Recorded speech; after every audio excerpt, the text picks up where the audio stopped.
And I've got my budgies over here.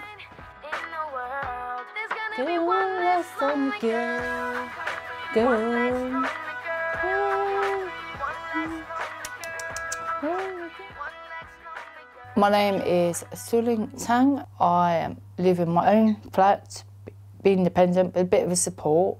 And I've got a fiance called Lloyd. And I think we've been together 4 years and 4 months, that's it, yeah. This is Jasmine.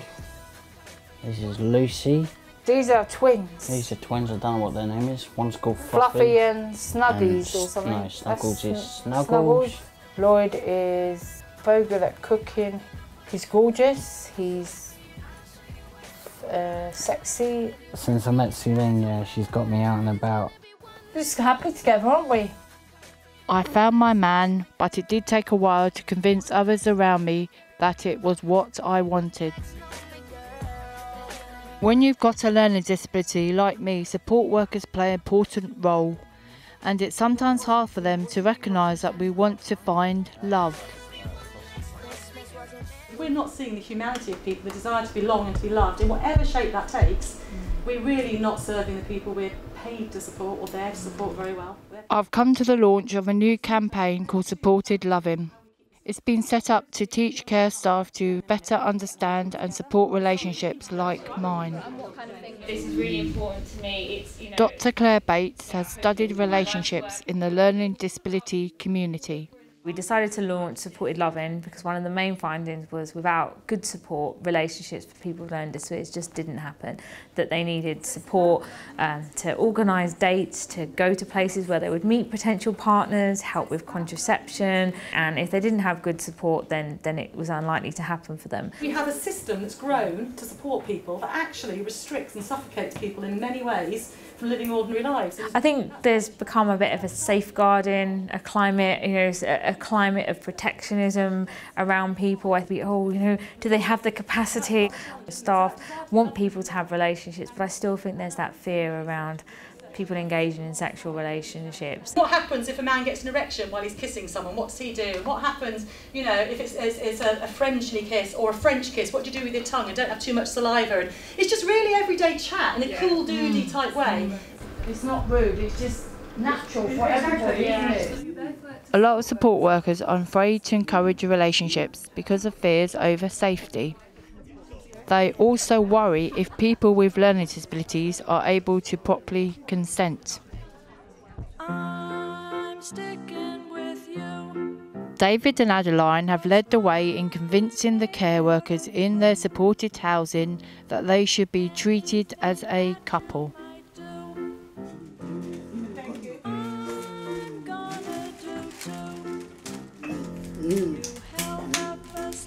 I just squeeze past because I need some potatoes from there. Yay! Come on, that. It's very hard, especially with David and Adeline's condition, that they can't say that they're in love. They can only show you, and they choose who to show. They just don't show it to everybody. Over time, the support workers started to notice that they were acting more and more like a couple. So Sheba, who used to work here, said point blank that they are in love, so why are we not saying it? What we would always do when we're supporting people is to follow the person's lead.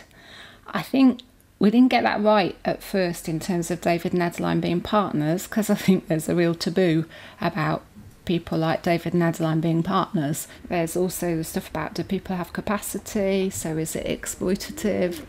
Staff and people who are trying to work out how to protect people get a bit confused about keeping people safe, because actually David and Adeline are much safer because of their relationship. After being together for a few years, the support workers helped put on a celebration of their relationship. It wasn't possible for them to legally consent to official marriage. It was beautiful. I remember Addie going to the really nice underwear shop and helping you think about nice stuff to wear under your dress and how excited you got. That was really lovely. And it made us realise we hadn't thought about that. It was like, oh, okay, we need to think about this more. Robert and the other support workers also help to keep the romance alive. It's kind of like the norms now. We have a romantic dinner every Friday. So David and I are going to cook for Adeline. We're almost done, Adeline. We're waiting for the salmon to get ready. There are broader benefits to being a couple. It's not just the joy of the romance.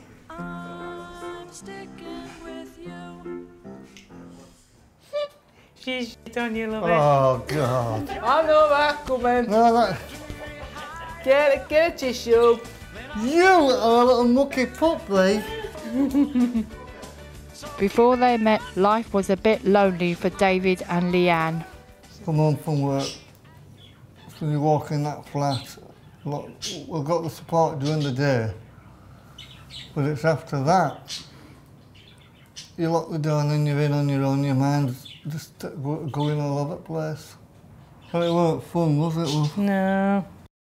Now they're together, David and Leanne need less help from support staff and even have more confidence to get out and about. Oh, we go all over, don't we? We go to York, we go to Leeds.